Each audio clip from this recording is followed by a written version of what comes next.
Salut à tous, c'est Dame Nao et on se retrouve pour une nouvelle vidéo. Je vous rassure, ceci n'est que du soja. Aujourd'hui on va parler d'un sujet, pardon. Ça fait longtemps que je n'ai pas fait de vidéo où je donne mon avis, mon opinion sur un sujet de société, mon expérience, etc. Et je sais que c'est quelque chose que l'on me demande beaucoup. Mais voilà, je trouvais que j'avais rien à dire, que tout le monde en parle déjà. Et que voilà, je vois pas pourquoi moi ça intéresserait les gens, mais bon, apparemment ça intéresse. Donc nous voilà aujourd'hui. On m'a proposé de faire une vidéo par rapport au corps. Et je me suis dit, au lieu de faire juste par rapport au corps, je vais parler de ça, mais aussi des réseaux sociaux et de l'impact que ça a par rapport à nous et à l'image qu'on a, ou de nous-mêmes et des autres, et aussi de la chirurgie, les retouches photos. Donc voilà, vous êtes prévenus. Par contre, je vous le dis tout de suite, toute personne qui manquera de respect aux autres dans les commentaires sera bien sûr bloquée et supprimée, parce que ici, nous sommes en paix. Donc clairement, vous pouvez débattre, être pas d'accord, et voilà, mais comme toujours, dans le respect. Pourquoi s'insulter? Nous sommes des gens civilisés, n'est-ce pas? Bon alors, où commencer? Eh bien...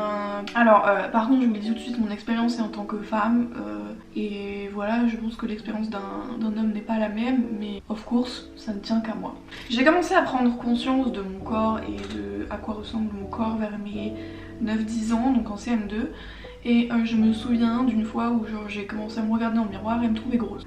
Of course, je n'étais pas grosse, j'étais très maigre justement, je faisais partie des petites meufs toutes skinny et tout, même moi quand je revois des photos d'avant, je me dis putain, j'étais si maigre que ça, c'est bizarre. Mais voilà, j'avais déjà un problème par rapport au fait d'être grosse, ce que je trouve ouf parce qu'à 10 ans, enfin...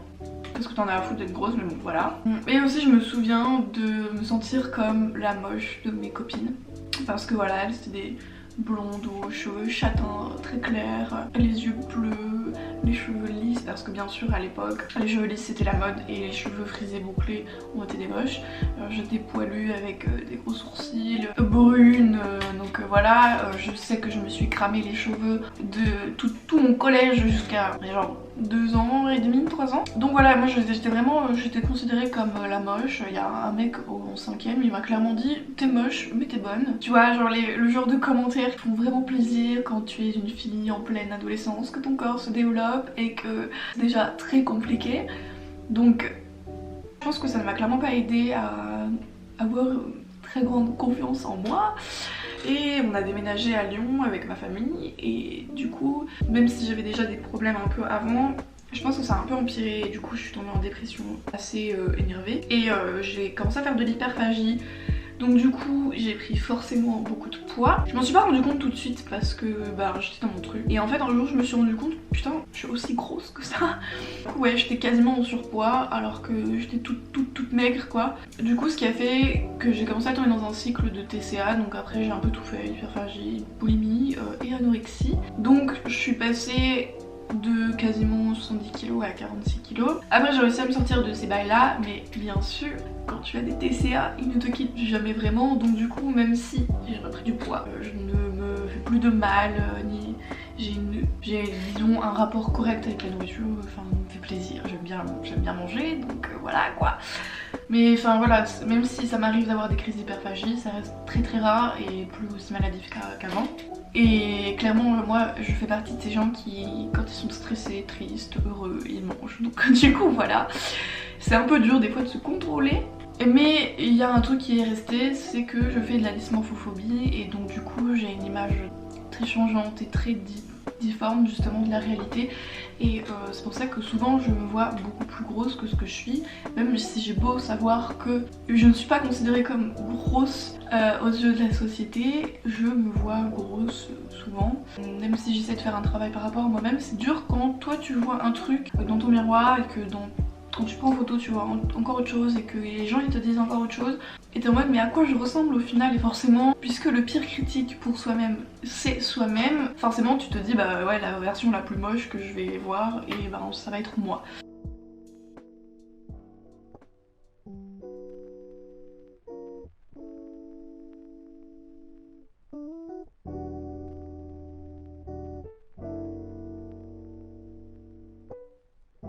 Mais voilà, disons que ça a été pire, je pense que c'est mieux mais c'est un travail à faire sur soi et c'est dur quoi, il y a des hauts et des bas, il y a des jours où je me trouvais trop belle et je suis en mode fuck it, pourquoi ressembler à tout le monde, ça ne sert à rien de toute façon, et d'autres gens putain en fait t'es dégueulasse quoi.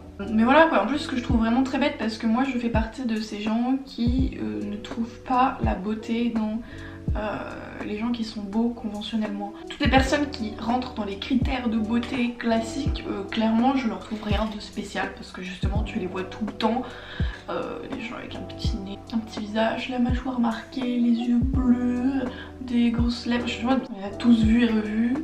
Normalement il y a rien de transcendant, enfin bref, c'est mes goûts par rapport à la beauté, parce que disons que je suis un peu d'accord avec le fait que tout le monde est beau, mais tout le monde ne va pas te trouver beau. Tout le monde est beau dans le sens où on a tous une vision différente de la beauté, et il y a forcément une personne qui sera beau ou belle aux yeux de quelqu'un. Je peux être très belle aux yeux de quelqu'un comme hideuse aux yeux d'une autre personne, et c'est ok. Tu peux pas être beau aux yeux de tout le monde, et à quoi ça servirait d'être beau aux yeux de tous? Est-ce que je cherche vraiment à être belle aux yeux de tous? Non. Et je pense que le plus important c'est trouver beau soi-même. Si tu trouves pas beau toi, travaille dessus et arrête de te comparer aux autres, parce que tu es toi-même. Voilà, on a tous des gènes différents, on a tous de la génétique différente, et c'est ok. Et bien souvent personnellement je vais trouver des gens pas forcément jugés de beaux, mais qui ont un charisme naturel, qui dégagent quelque chose de particulier. Je vais les trouver 20 fois plus beaux que une Kendall Jenner par exemple, tu vois. Mais voilà, enfin je trouve ça trop bête à quel point on va se faire du mal parce que on correspond pas aux critères de beauté. On s'en fout en fait. Maintenant parlons un peu réseaux sociaux. On va pas se mentir, on sait tous très bien à quel point les réseaux sociaux c'est une fausse image de la vie des gens, de à quoi ressemblent les gens. Les gens sur les réseaux sociaux sont toujours plus beaux que la vraie vie. Généralement les gens des réseaux sociaux c'est pas les gens que tu vois dans la rue. Pourquoi? Tout simplement parce que la plupart, du moins les plus connus, et pas tout le monde, mais la grande majorité retouche ses photos et refait. Joue beaucoup sur les angles, les lumières, etc. Et même moi je joue sur les angles et les lumières, hein, je vais pas mentir, mais pas de soucis avec ça. Mais c'est juste qu'il faut remettre les choses dans leur contexte. Les réseaux sociaux ne sont pas la réalité. Les réseaux sociaux sont les réseaux sociaux. On poste ce qu'on veut sur les réseaux sociaux. Quand je vais prendre une photo de moi, je vais prendre forcément la photo la plus jolie. Mais ça à la limite c'est ok, juste c'est bon de se le rappeler, et voilà, mais il n'y a rien de mal à vouloir poster une belle photo de soi. Ce que je trouve beaucoup moins honnête, et ce que je n'aime pas du tout, c'est les gens qui font de la chirurgie mais qui ne le disent pas. Qui vont dire non non, c'est l'adolescence, non non, c'est juste le maquillage, ou non non, c'est juste le sport. Faut arrêter de me prendre pour des cons au bout d'un moment. Et le problème c'est qu'il y a des gens qui croient à ces personnes là. Que tu veuilles te refaire la gueule, le cul, les hanches, enfin tout ce que tu veux, ok, mais par contre ne fais pas croire des mensonges aux autres. Surtout que les gens qui font ça la plupart du temps ont une grosse plateforme, et tu sais très bien que t'as une influence. À votre avis pourquoi ces gens là on les appelle les influenceurs? Parce que justement ils ont une influence sur les gens, qu'on le veuille ou non. Souvent les plus grosses victimes de ça sont les plus jeunes, et c'est pour ça que je trouve que c'est vraiment malhonnête. Il faut arrêter de mentir quoi, genre assume tes choix, y a pas de souci si tu veux te refaire. Bon, de toute façon dans tous les cas t'auras des gens pour te critiquer, mais juste assume-le et arrête de vouloir faire croire que c'est quelque chose de naturel ou quelque chose que tu peux obtenir naturellement. Je suis désolée, quand tu vois, parce que c'est la mode en ce moment, mais les nanas avec le ventre hyper plat, un cul énorme, des petites cuisses, une taille comme as, tu sais, je suis en mode... C'est quasiment impossible d'atteindre ça naturellement, et c'est pas le sport qui va te donner un cul pareil ma chérie. Non non, le sport ça marche pas comme ça, donc arrête, enfin il faut arrêter de mentir, parce que même si la plupart des personnes qui sont influencées par ça et qui se rendent pas compte que c'est pas la réalité, il y a aussi des personnes de mon âge, parce que j'ai des amis, genre quand je leur dis mais non mais cette personne en fait tu sais, mon ami va être en mode ah bon, je dis oui. Et ça vraiment je trouve que cette malhonnêteté c'est pas possible, juste ça me dégoûte au plus haut point, et voilà quoi, au bout d'un moment assume tes choix. Si tu veux pas en parler et tu veux pas dire la vérité, bah voilà, ne t'affiche pas sur les réseaux sociaux. Autant il y a des choses, je suis d'accord, les personnes n'ont pas donné à se justifier de tout, mais les trucs comme ça en fait ça joue vraiment sur la santé mentale des autres, et assume le fait que tu a de l'influence sur les gens, et voilà. Ah, mon de Dieu, si tu te refais la gueule, si tu payes des milliers d'euros, il faut bien que les gens le sachent, non? De toute façon, enfin, la plupart du temps, ça se voit. C'est très rare que ça ne se voit pas, donc ça ne sert à rien de mentir. Enfin, vous avez l'air encore plus con.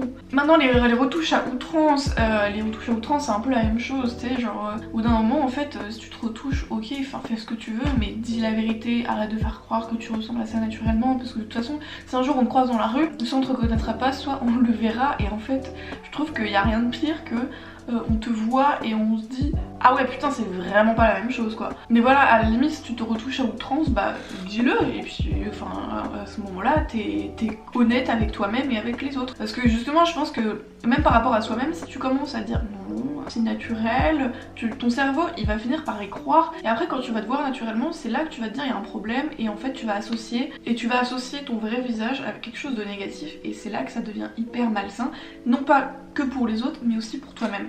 Et c'est pour ça que moi j'évite vraiment de retoucher mes photos, genre mon visage etc, le plus possible, et si je le fais j'essaie de me dire ok, juste de temps en temps pour pas commencer à prendre cette habitude là parce que c'est pas bien. Et même si j'utilise beaucoup de filtres dans ma story Instagram, on me voit naturellement quasiment tous les jours, et j'ai pas de souci à m'afficher sans aucun artifice complètement dégueulasse, tout comme ça me dérange pas de m'afficher totalement on flic, et tu peux mettre avant après, ça ne me dérange pas, je suis ok avec le fait d'avoir l'air différente avec et sans maquillage, avec et sans filtre, avec et sans retouche couleur, etc. Voilà, je m'en fous, y'a pas de soucis. De toute façon, j'espère bien que j'ai l'air plus jolie avec mon maquillage, parce que vu le temps que je passe dessus, genre... Merci. C'est normal, c'est le but. Sinon, où est-ce que moi j'en suis et qu'est-ce qui m'aide un petit peu avec mon rapport à moi-même. Par contre, on va pas se mentir, je ne suis pas encore la meuf qui en va dire Yasmin, t'es la plus belle du monde H24, et j'ai encore beaucoup de problèmes de confiance en moi. Comme beaucoup de gens, je pense que c'est très très dur, mais voilà, j'essaye de travailler dessus parce que il y a une chose que je me dis, c'est meuf, t'as 20 piges, t'es en fait quasiment au pic de ta beauté. Profites-en, parce que c'est pas à genre 65 balais que tu vas te dire putain en fait j'ai pas profité de ma jeunesse, de ma beauté, de ma jeunesse, et tu t'es pourri la vie, alors que bah y a pas à le faire. De toute façon t'as un corps, un visage, il est comme ça, et à part si tu te refais la gueule, et moi j'ai pas envie, tu t'aimeras pas. Et est-ce que vraiment te refaire la gueule va t'aider?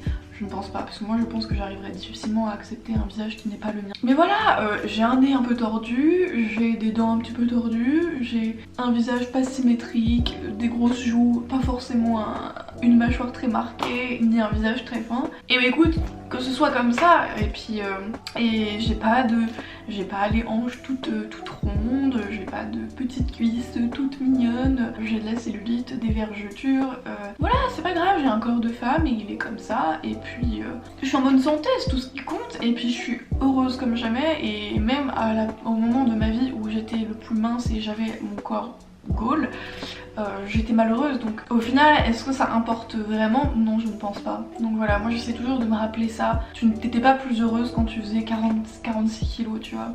Donc déjà ça c'est un travail à faire sur soi, et tous les jours se rappeler, changer ta gueule et ton visage ne te rendra pas forcément plus heureux, parce que c'est toujours ce qu'on croit, mais au final non, parce qu'on n'est jamais content de ce qu'on a, et justement il faut apprendre à se contenter de ce qu'on a avant de vouloir changer. L'herbe n'est pas toujours plus verte ailleurs. Il y a aussi le fait de maquiller, c'est super con et ça peut paraître super superficiel, mais en fait pour moi c'est vraiment thérapeutique, et genre j'adore me maquiller, j'adore ce côté artistique, le fait que je me maquille jamais de la même manière, que j'ai toujours des couleurs différentes sur ma gueule, ça me rend trop heureuse, et puis je me trouve belle à la fin, et voilà quoi. Bah après c'est pas pour autant, ça me dérange pas de me voir sans maquillage, juste j'aime trop me maquiller, et le fait de réussir à embellir mon visage, parce que bah voilà, mon visage c'est le même hein, c'est juste que le maquillage c'est un moyen de m'embellir et aussi d'être créative. Pareil, le fait de m'habiller d'une certaine manière, de travailler mon style, ça m'aide grave à avoir plus confiance en moi, parce que bah voilà, je choisis des vêtements qui me font me sentir bien dans mon style et dans mon corps, et voilà quoi, parce que je me trouve trop cool, trop stylée, trop belle, et des fois je me dis putain en fait franchement je suis grave le genre de meuf que la moi de il y a 10 ans aurait été en admiration. Il y a aussi le fait de faire des photoshoots, je sais que c'est pas forcément accessible à tout le monde, mais voilà, moi je fais des photoshoots de temps en temps. Je sais que par exemple mon dernier, je me suis rarement sentie aussi belle, et pourtant c'était moi naturellement quoi, juste les lumières et voilà. Et enfin moi naturellement, je veux dire sans retouche qui change mon visage quoi, j'étais maquillée et tout, mais enfin ça reste moi-même. Et vraiment là je me suis rendu compte que ouais, je pouvais être trop belle et être trop charismatique, et c'est pour ça que ça me fait beaucoup de bien. les shootings. Mais après, il faut un bon photographe qui te met bien en avant, mais voilà, ça peut être quelque chose de sympa. Et après, faire des posts de réseaux sociaux de temps en temps, si toi tu vois que ça te fait quelque chose, barre-toi un peu des réseaux ou carrément unfollow les gens qui te font sentir mal. Moi, il y a des personnes, même si je les aimais vraiment beaucoup, genre j'ai dû les unfollow parce que je savais que ça me faisait trop complexer. Et genre, c'est pas contre elles, mais enfin voilà. Je vais pas suivre quelqu'un si cette personne me fait me sentir mal. Ça peut être bête pour certains, mais moi j'ai pas envie de me remuer le couteau dans la plaie. Voilà, juste je vais me désabonner et faire ma vie, laisser la personne faire sa vie. Et voilà quoi, ça sert à rien de se faire du mal. Voilà, c'est tout pour cette vidéo, j'espère que ça vous aura intéressé et que j'aurais pas parlé pour rien dire. Vous pouvez donner votre opinion dans les commentaires sur tous les sujets que j'ai abordés, peut-être vous, comment vous vous situez par rapport à tout ça. Ça me ferait très plaisir de lire vos commentaires et de voir où est-ce que la discussion peut mener. N'hésitez pas d'aller checker ma chaîne Twitch parce que j'ai commencé les lives il y a 1 ou 2 semaines et ça me ferait super plaisir que vous me passiez un petit coucou. J'adore faire ça. D'aller voir tous mes autres réseaux sociaux, TikTok, Instagram, Twitter, et abonnez-vous à ma chaîne YouTube et activez la cloche s'il vous plaît et lâchez les commentaires, les j'aime, tout ça. J'ai fini mon blabla de youtubeuse et je vous dis à plus dans le bus. Ciao.